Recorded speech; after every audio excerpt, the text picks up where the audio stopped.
What is up, UDK Sports Talk family? I wanted to come on here and talk about the game that happened yesterday. The New York Knicks versus the Oklahoma City Thunder, in which our Knicks lost by a score of 111-100. Now, in this game, there are a lot of takeaways to come away with. Most importantly, and this is, for me, the most important one, this is now the second game in which we faced OKC, in which it looks like we cannot defend them without fouling. Now, at some point, you have to chalk that up to how much is it our lack of athleticism, of us not being able to consistently keep up with them, right? Also, another point, when is enough going to be enough with how the refs are officiating these games? The issue that I have here, and I've remained consistent with this when it comes to officiating, I am okay with you wanting to get it right the whole game, regardless of any sport. But don't pick and choose when you decide to enforce things. We have 3 guys on our team that their game is predicated on going to the basket and taking a lot of hits.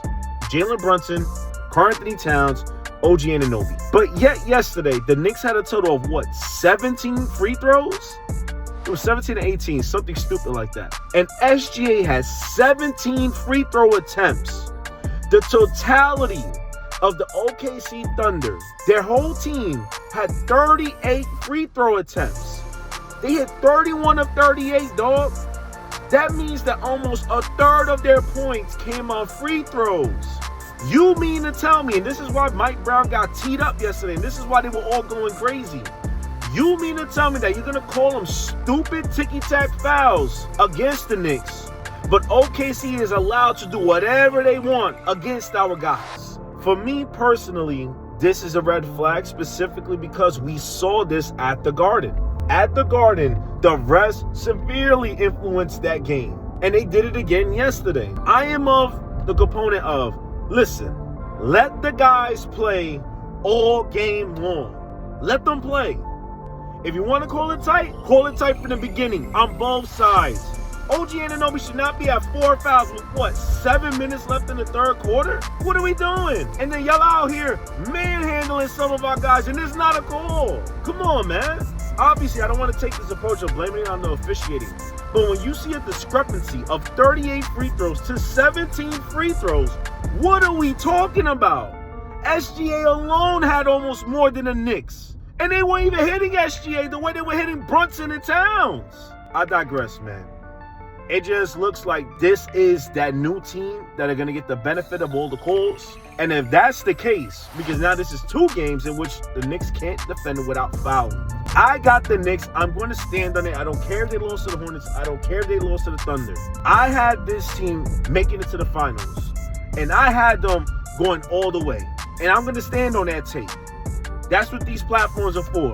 But it is frustrating when you see this red flag now, because if the Knicks are not going to be allowed to do what they do, play physical with OKC, what do you want them to do? It's called playing defense. You cannot pick and choose when to call things.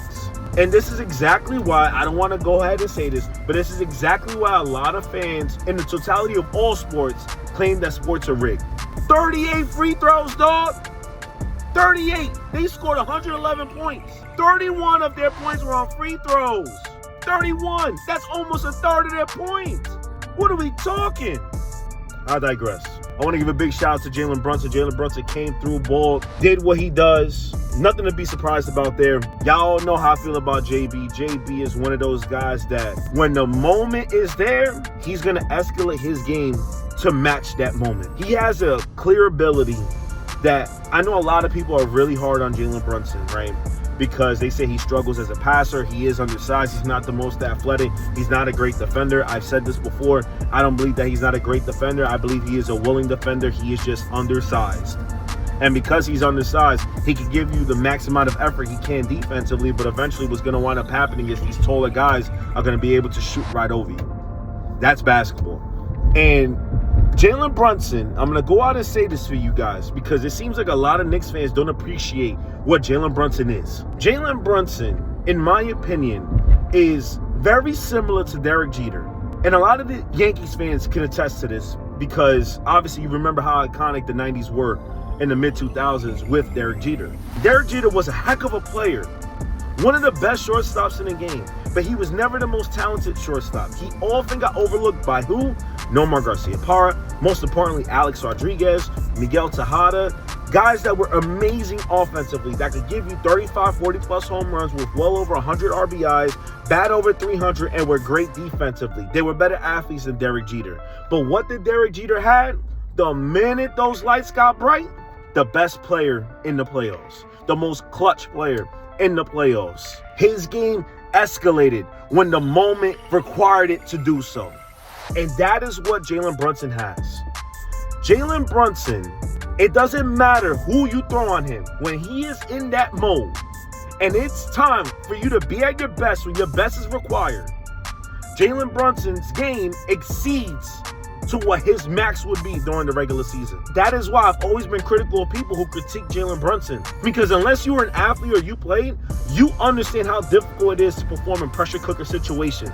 The mental aspect to it, the physical aspect to it. The game ramps up, it speeds up, and you need to slow down all of that in real time. And Jalen Brunson, since he's came to the New York Knicks, and he even flashing in Dallas, he has that ability. I don't care if he can't see the passing lanes or he's a little bit undersized. He has an ability that you can't teach no matter how much work you put in. You either got it or you don't in big-time pressure cooker moments. And yesterday we needed Jalen Brunson to get into his bag, lead us to a win. He did his part. Mikal Bridges, who everybody's been hard on, did his part.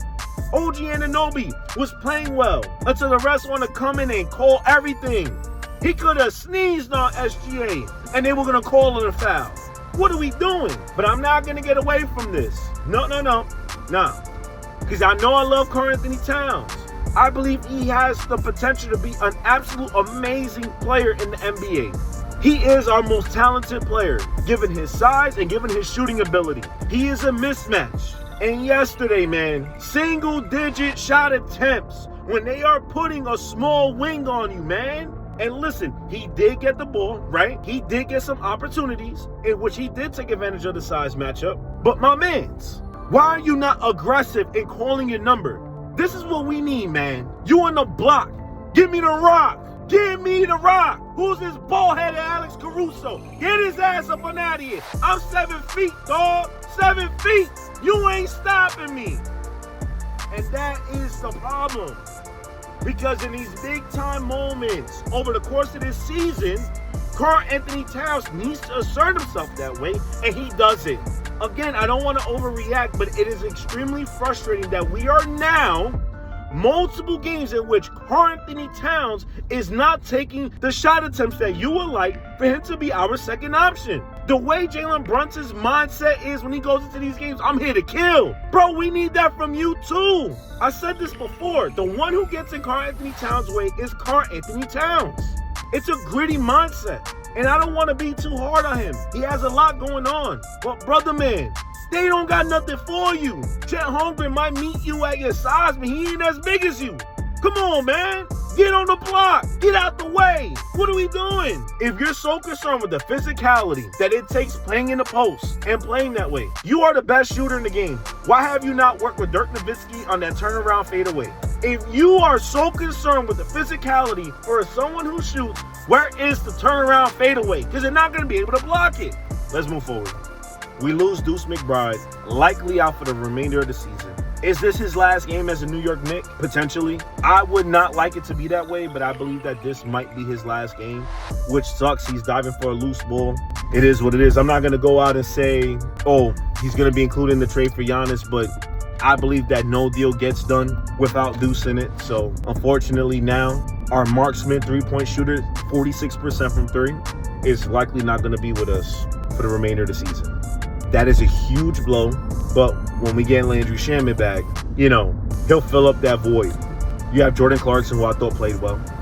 I thought overall the Knicks yesterday, they played well enough to win. They put up 100 points, shot 40% from three. Was it 45%, 15 to 35 from three? Yes, they struggled on their 2-point percentage. They out-rebounded OKC 41 to 39. You saw the game yesterday, 111 to 100. You look at the stats. The stats don't add up to what happened in the game. Knicks won on the glass. They outshot them from three, and you still lost by 11. Dog, the biggest stat, 38 free throw attempts to 17 for the New York Knicks. What type of NBA is this? Again, don't pick and choose. Whatever they could do to SGA and get a foul with, y'all need to call that on Brunson and Cat. Absolutely. All I'm saying is equal treatment, dog. That has always been my thing with officiating. If you're going to call it against the Knicks on SGA and everybody else, you got to call it when they do that shit to Jalen Brunson and Karl Anthony Towns. You do that, even out those free throw attempts, Knicks win. There were so many times yesterday in which the Knicks were hit, not a foul was called. They went back, sneezed on SGA from 10 feet back, and they called a foul. What are we doing, dog? What are we doing?